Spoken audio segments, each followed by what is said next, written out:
You say slow down.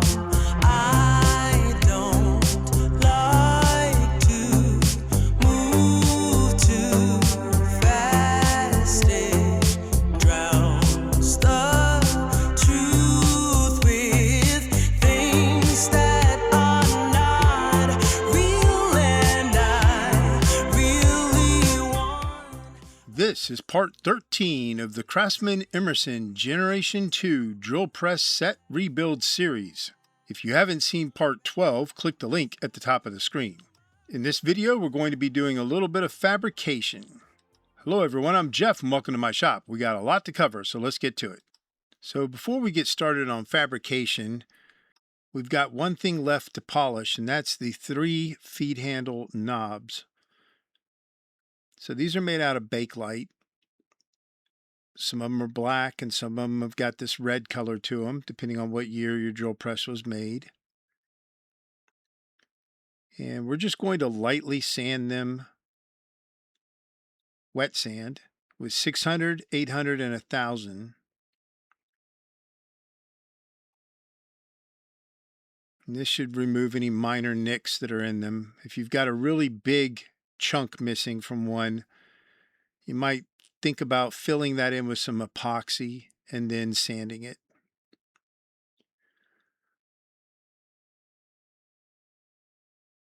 So after we've sanded all 3 of these, you can see this gets very messy. And we're going to come back and polish them. And I'm just using an old feed handle rod chucked into my metal lathe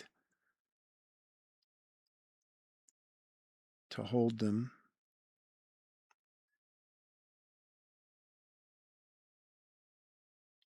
So for polishing, we're going to be using this Meguiar's cleaner wax. It works really good in polishing up these knobs. This is the same stuff that I use to clean the panels, like the motor data panel or the model number panel. But it works really good for these, and I'm just using a microfiber cloth to kind of buff that polish into each one of these knobs.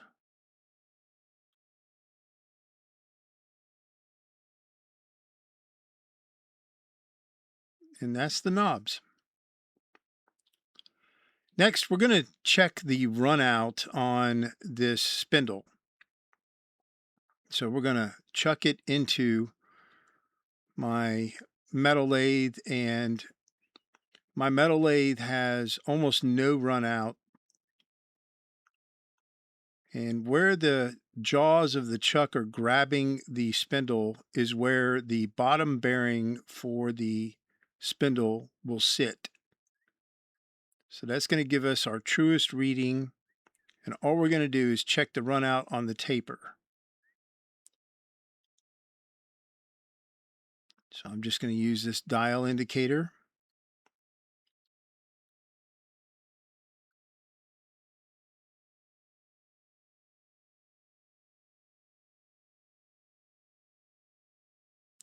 Zero it. And then we're just going to rotate this by hand and see what that needle does.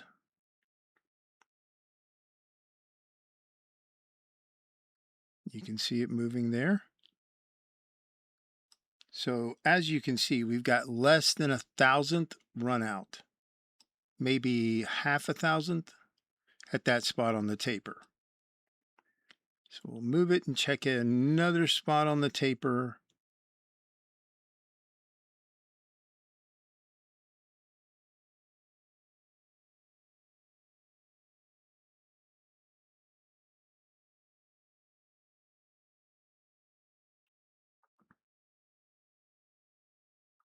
And basically no runout,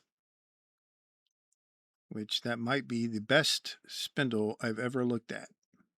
Okay, moving on to fabrication. Part number 29, which is the belt adjusting rod That's how we adjust the tension on the V-belt. One of the drill presses of these two had a rod, but it was the wrong diameter. So we are going to be making one. This is one of the originals. And when we measure it, it's a 5/16 diameter and it's about 8 1/8 inches long. So I've got some 5/16 rod that I'm going to cut down using my bandsaw that's set up for cutting metal.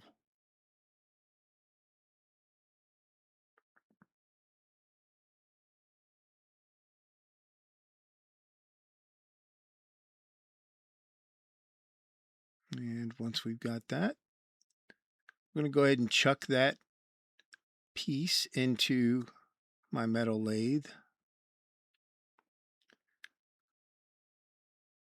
And we're going to true the face of it. And then we'll put a little bitty chamfer on there.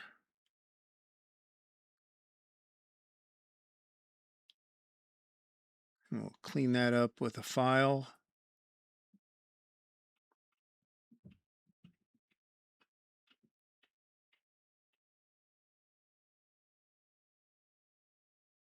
And we're going to rotate the rod, do the exact same thing to the opposite end.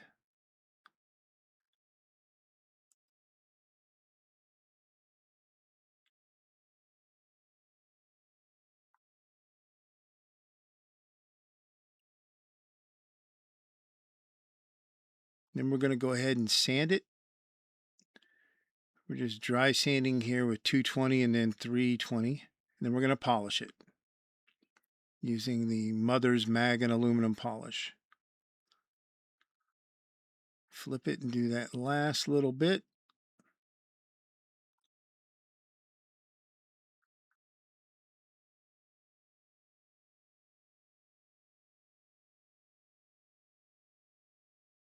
And there we go.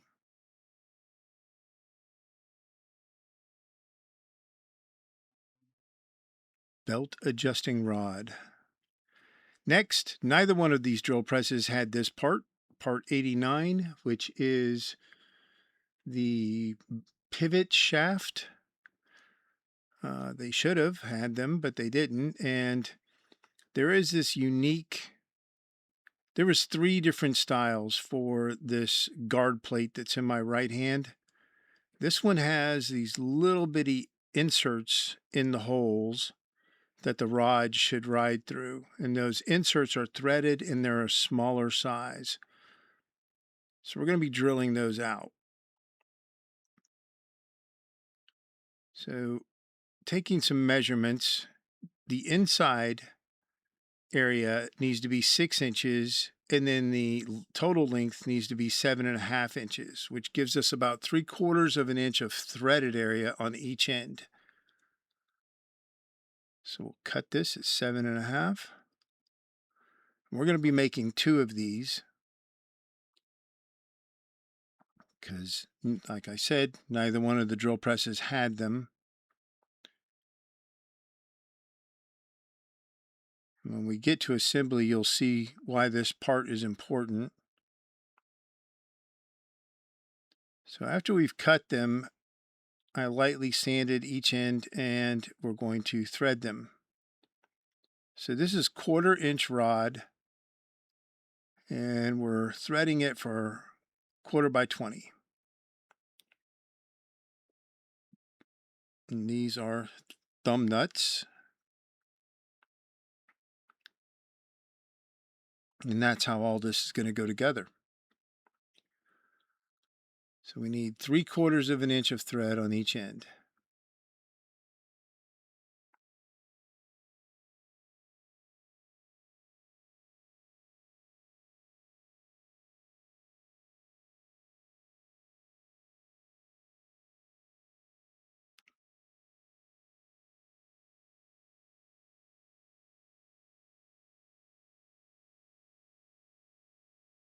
And the last end.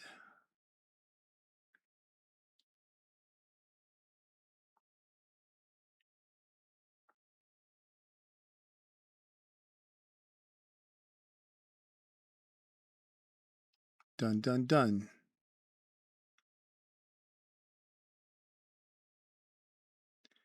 Next, we're going to chuck these in my lathe and go ahead and polish them, just like we did with the previous rod.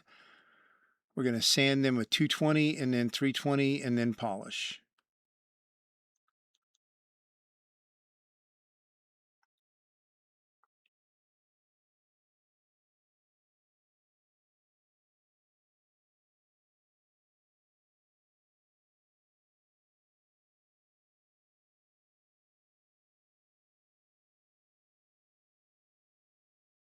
The second one.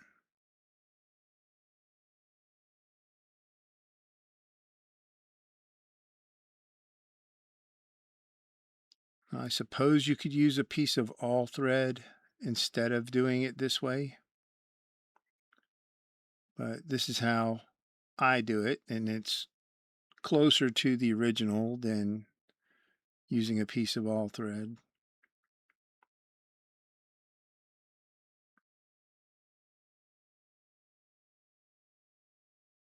All right, next we've got to modify this guard plate because it's got those inserts on it. So we're going to drill out the inserts, going up in size progressively.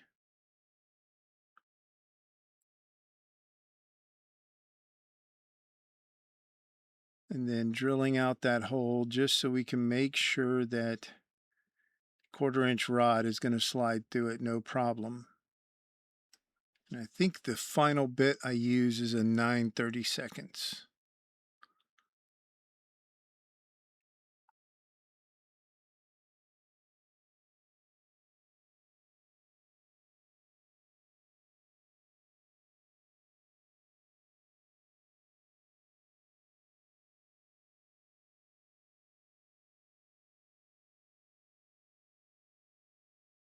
And you can see I'm using 3-in-1 oil as a tapping fluid, or cutting fluid, because I don't have any cutting fluid, which means there's going to be a little bit of oil left on this guard plate, and we are going to be painting this thing. So after we've done those 2 holes, we're going to go ahead and clean that guard plate with some simple green and then rinse and dry it. Here we are with the belt cover itself, and the holes on it are too small as well, so we're drilling those out to 9/32. Then we're going to go ahead and take those 3 rods that we fabricated and coat them in the super slick stuff.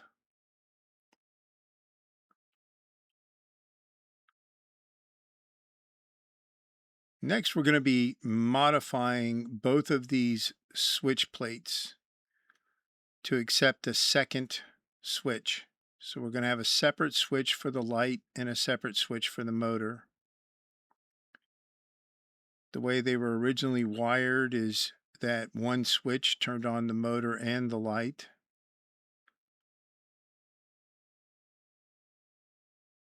So basically we're just extending the size of that hole on the left and moving it roughly a 1/2 inch further down on the plate.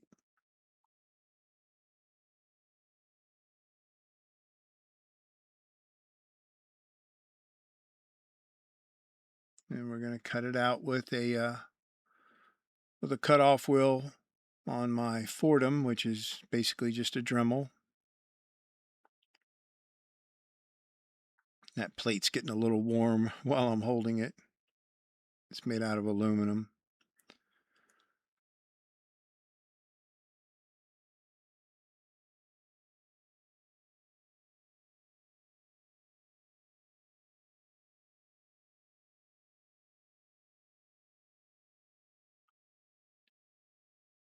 And then we'll take these over to the vise and we're going to clean those openings up with a file.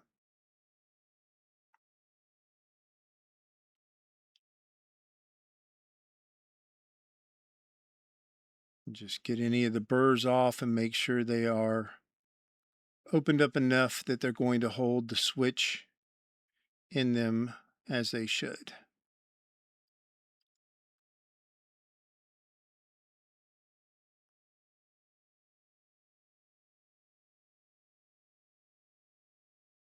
So I found these switches on Amazon, and they are almost an exact one for the original switches.